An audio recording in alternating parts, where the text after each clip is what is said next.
Em homenagem ao discurso acadêmico feito pelo deputado Sérgio Majesco, eu vou procurar também falar da situação da forma ampla e não da forma localizada. A nossa Constituição Federal de 1988, ela, quando foi criada, era um momento de demagogia total no país, onde forças políticas, sindicatos e forças de organizações resolveram incluir na Constituição de 88 coisas que não eram de Constituição e sim de leis, com o objetivo de cada um se proteger. Aí o pessoal do cartório fez lobby para se proteger da Constituição, o pessoal dos sindicatos protegeram os servidores públicos em excesso da Constituição. Todo mundo foi lá e garantiu na Constituição o seu direito, o seu interesse pessoal. É tanto que o presidente Sarney, quando foi promulgada a Constituição, ele fez esse comentário: essa Constituição vai viabilizar o Brasil. Então, quando eu vejo a pessoa dizer, não pode mexer com fulano porque tem direito garantido. Olha, mas se o direito foi mal garantido, a justiça tem exatamente que examinar o que é dado como direito. Porque não basta que a lei seja feita e ela entre em execução para que aquele direito seja realmente justo. Então, o que fez a Constituição Federal? Ela embutiu, tanto é que a nossa Constituição Federal é uma das maiores do mundo. A dos Estados Unidos tem pouco mais de 17 artigos. A nossa aqui está em 200, quase 300 artigos. E ela, então, entupiu o poder público de direitos e vantagens e deu no que deu. O Brasil faliu. O gasto público é superior à arrecadação. E nós vimos recentemente que o gasto público, o déficit, é de 170 bilhões. E por que ocorre isso? Porque atribuíram à administração pública pagar aquilo que a administração pública não tem dinheiro para pagar, sobre a égide da imposição de que é direito adquirido. Então, todos que colaboraram com isso fizeram uma lei para inviabilizar a prestação de serviço público. Esta, sim, é a finalidade do poder público. É prestar serviço público de qualidade, é construir serviço público de utilidade e não viver só em função de pagar folha e custeio. Por isso que veio recentemente, depois da Constituição, veio a Lei de Responsabilidade Fiscal, porque já tinha se percebido que, se não tivesse um limite, os gestores públicos iam acabar inviabilizando o Estado brasileiro. Mas, mesmo com a Lei de Responsabilidade Fiscal, apareceu um jeitinho nos tribunais de contas do Brasil, tanto da União como dos Estados, e não cobraram severamente dos gestores a aplicação correta do recurso público.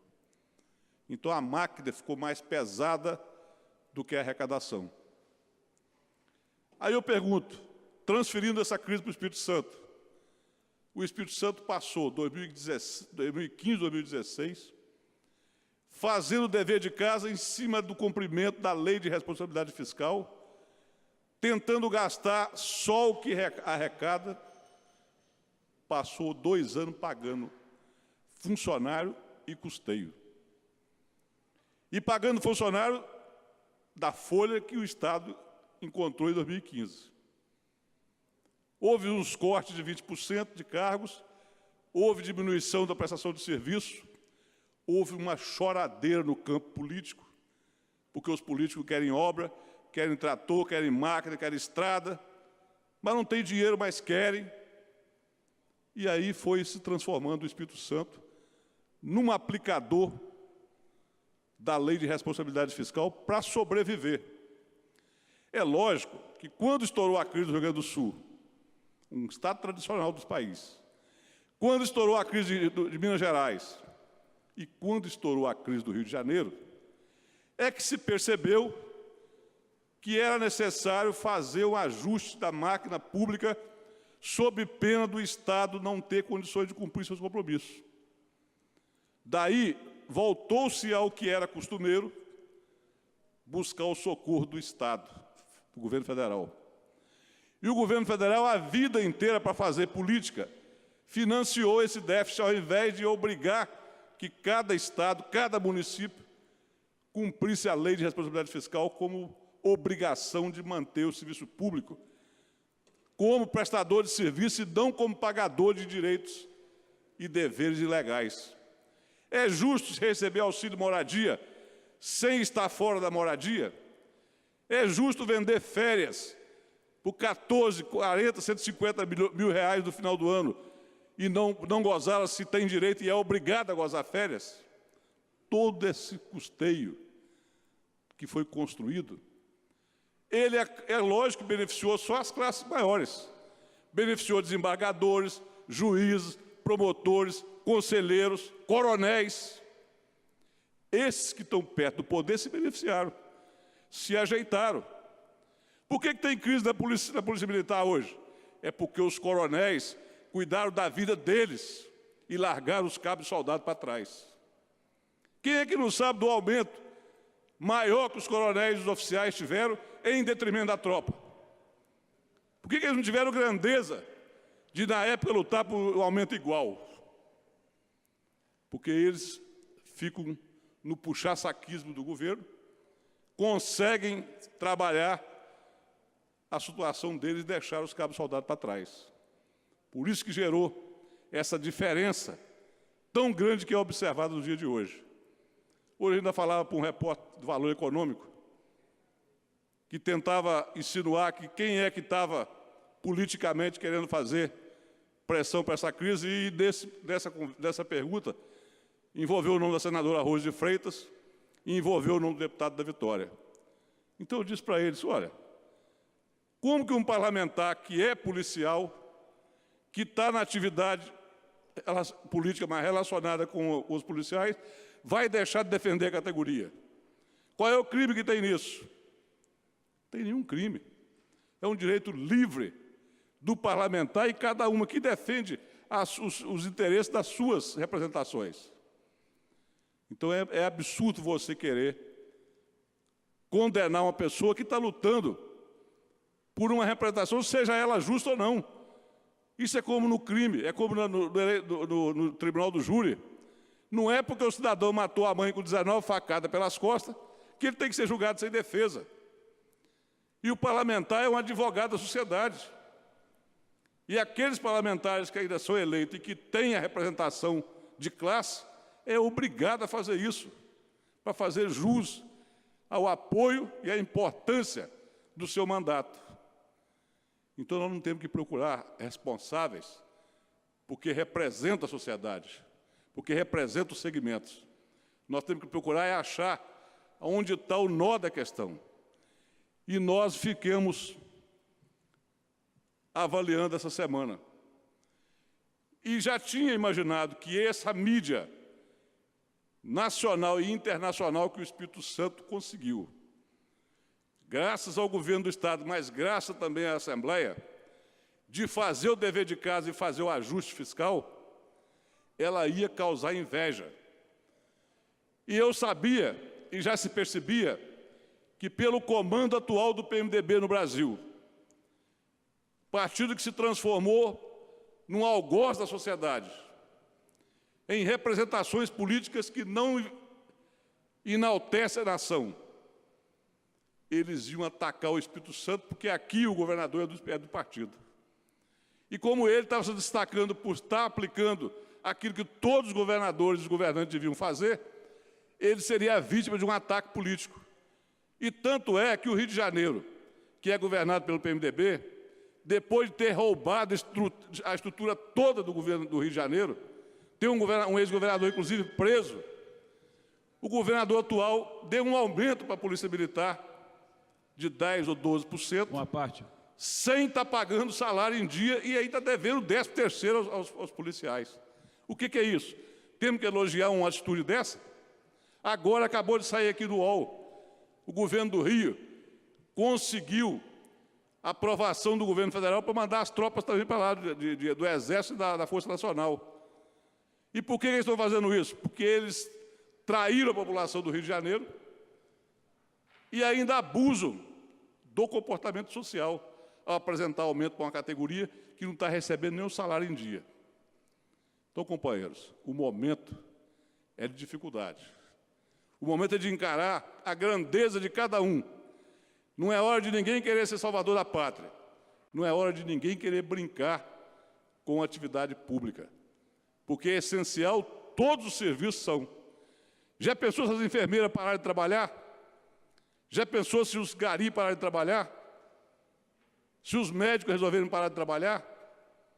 Direitos a reajuste todos eles têm. Mas é preciso que se perceba que o Estado brasileiro passa por um momento em que esse PMDB, comandado pelo líder no Senado, patrocinou a derrota da lei do Fundap, dando prejuízo ao Espírito Santo de uma maneira tão desastrosa que chegou a quebrar a Prefeitura de Vitória. E quem fez isso foi lá na Lava Jato denunciado que foi o senador do PMDB que levaram dinheiro para votar a favor do fim do Fundap. Então, há muito tempo que existe essa política de mão cabeluda em cima do Espírito Santo, porque o Espírito Santo estava sendo exemplo de aplicação da lei de responsabilidade fiscal e estava, como foi provado isso, considerado como o único Estado que não precisava de dinheiro do governo federal. E o governo federal do PMDB deu dinheiro para o Rio de Janeiro, deu para o Rio Grande do Sul, deu para Minas Gerais.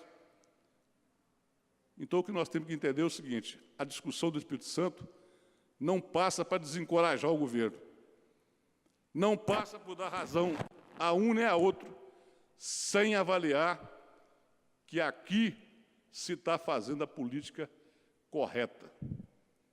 Nós não podemos copiar estados que estão sem moral, inclusive a pagar funcionário em dia. Nós temos que entender que o momento é difícil, todos os servidores têm direito, estão certos em reclamar, mas é preciso entender o seguinte: só se paga, só se dá aumento quando se pode pagar. Quando não se pode pagar, tem que haver entendimento, tem que haver uma discussão de que esses reajustes possam vir gradativamente para não comprometer o geral. O Espírito Santo não pode virar Rio de Janeiro, onde a corrupção e a política feita sem responsabilidade tomou conta do Estado. Quebrar o Rio de Janeiro como o PMDB quebrou é uma demonstração clara de que não vale a pena ceder com a responsabilidade fiscal, com a legalidade, em detrimento da demagogia de dar aquilo que não é seu para poder inviabilizar o funcionamento da máquina pública como um todo. O Estado não existe só para os servidores, o Estado existe para os servidores e para os pagadores de impostos. E nós temos que garantir todos os serviços, tanto de quem trabalha como de quem recebe, porque a conta não é do governador, do vice-governador, da Assembleia. Quem paga a conta é a própria população. Vou conceder a Vossa Excelência, com permissão da presidente, a parte. Deputado Enivaldo, é rápido.